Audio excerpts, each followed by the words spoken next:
أعوذ بالله من الشيطان الرجيم.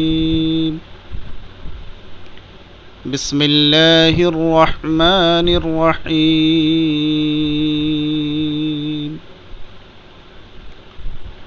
لإيلاف قريش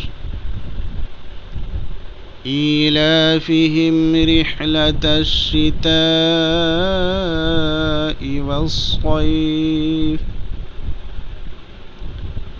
فليعبدوا رب هذا البيت